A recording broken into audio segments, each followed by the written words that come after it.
Hey guys, and welcome to another brand new video. In this video, we actually have a lot of really big things to go and cover. Now, as you guys may or may not know, we actually had a pretty big Sony, basically fiscal year runabout. They're talking to stockholders and investors, and they had a chance to release up a lot of information. Now, we had a chance to talk about this yesterday, discussing the fact that there was a lot of really big kind of issues going on, because we're seeing some kind of somewhat negatives in regards to the PlayStation and PlayStation ecosystem. And that is in regards to, say, like PlayStation Plus doing somewhat mediocre, having numbers going down, overall players going down, and a lot of kind of mediocre news. But as well, I want to kind of go and pop off something a little bit more interesting and kind of on the positive note. When you have good news, there's typically also bad news and vice versa. So let's go focus on some good news, because it does seem like the Sony ecosystem is still flourishing, at least in terms of console sales. But as we kind of mentioned, some of the also software sales, third-party sales, PlayStation Plus subscriptions, and the revamps and all that have maybe not been the best. So let's focus more on the good rather than the bad, because we did the bad in the prior video.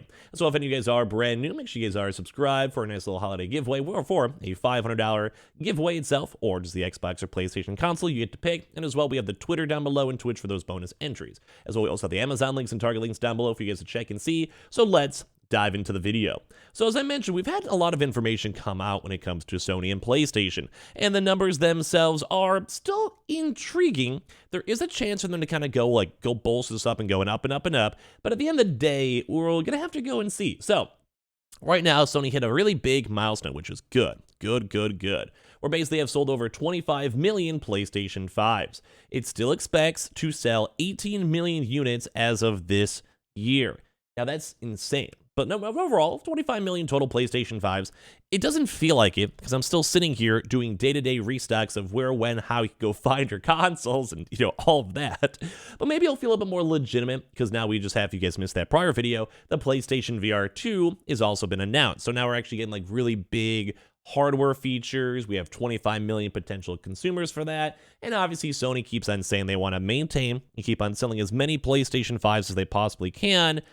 And that's a good thing. A company wants to sell units, but hitting over 25 million, that's a lot. That's a lot of PlayStation 5s. And the big thing to note is that they're still expecting to sell 18 million units as of this year. So in its latest earnings drop, Sony has said it has sold 3.3 million PlayStation 5 so far this quarter, so this past few months, which is good. Those are good numbers, and hopefully a lot of you guys watching have had a chance to get your consoles. I know we've had a really big influx of PlayStation Directs or Amazon or Target, Best Buy drops, and hopefully that will continue throughout the holiday season. I think it probably will. So this is matching exactly what it did last year, and is also bringing total units sold since launch to around 25 million.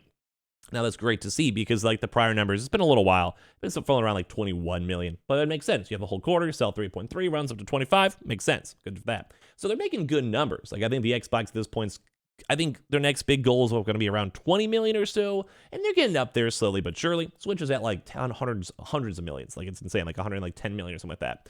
So its numbers this quarter are far short, though, of what they really want to hit, which is that 18 million target sales for the fiscal year of 2022.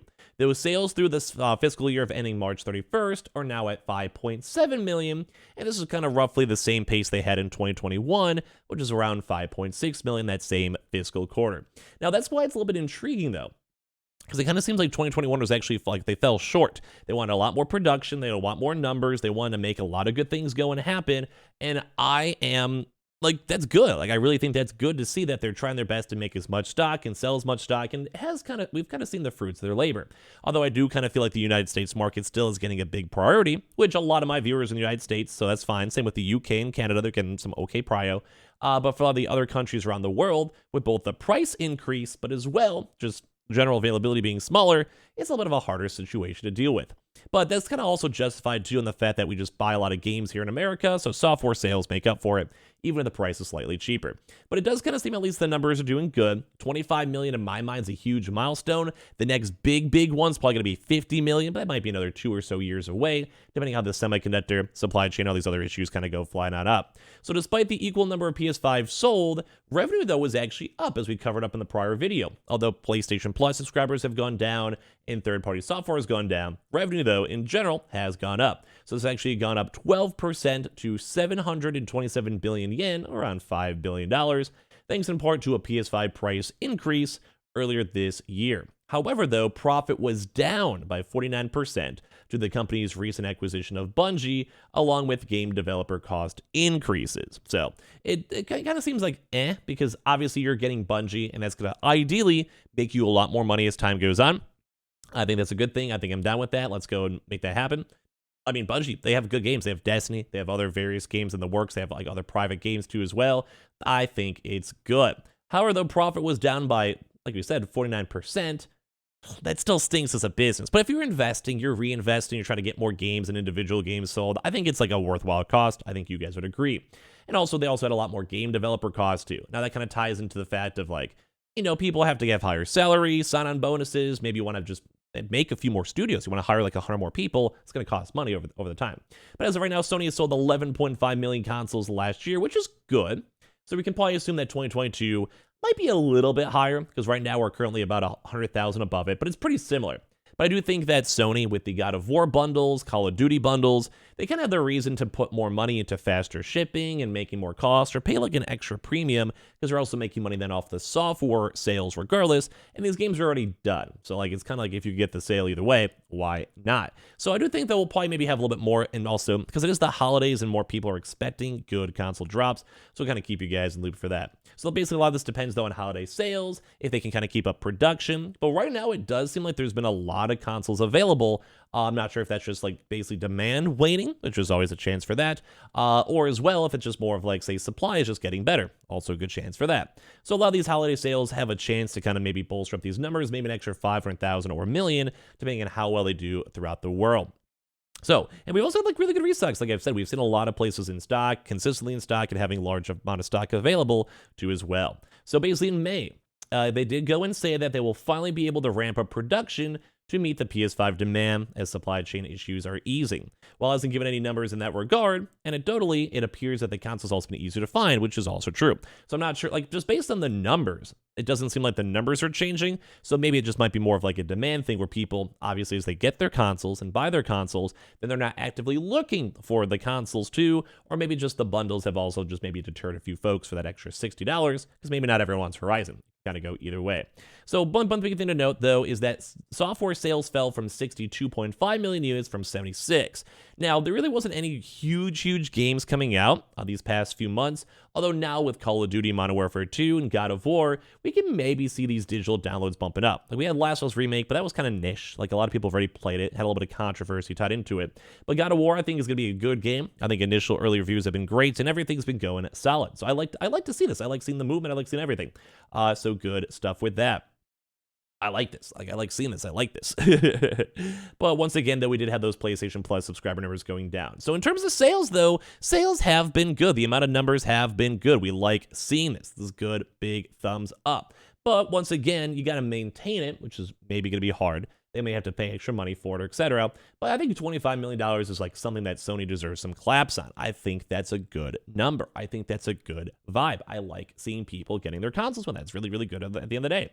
So one kind of big thing to note is that they did revise their revenue projections for next quarter. So this is downwards due to the expected drop in first-party sales. However, though, it's bullish in the next fiscal quarter, where they're still trying their aim to hit another 23 million PS5 units in that time, though. Although we're not really sure if that's going to work or not, because ramping up that like an extra 5 million, when they're even having issues selling 5 million a quarter, maybe they know more than we know. Maybe like supply chain issues are going to be very, very like cleared up, and maybe semiconductor and plastic and all of that will be even more cleared up. Or maybe they have like a new processing deal or factory or whatever it might be. But like that's a lot, like 25 million, that's like a lot. That's a lot of consoles. But at least that is good for the future of the console, where hopefully a lot of folks can get them, and hopefully by the time they're making 23 million units, they'll be on the shelves consistently and have some in the back room for us to go and use. But on top of that too, I don't know. I mean, 18 million units, it doesn't seem like they're going to hit that goal. I mean, based on the fact of only doing 3.3 for the quarter. We'll really have to see how this holiday season goes and does throughout these next few months. So hopefully this holiday we'll just have like some of the biggest, longest restocks on Amazon, Walmart, Target, Best Buy we've ever seen. And as that all kind of goes and happens, hopefully a lot of you guys watching that still need your console can go and get it, or maybe have a friend, brother, or sister who needs it too as well. So kind of give me your thoughts. Like I said, that's a huge milestone. 25 million, that's great news. I love seeing that. And as well, just let me know your thoughts. As well, make sure you guys are subscribed with the notifications on as well for the brand new PlayStation 5 giveaway, or a $500 giveaway for that or Xbox. The Twitter and Twitch stream down below. We have the Amazon Target links down below. And let's have a good day. Love you guys. Thank you guys so much for watching.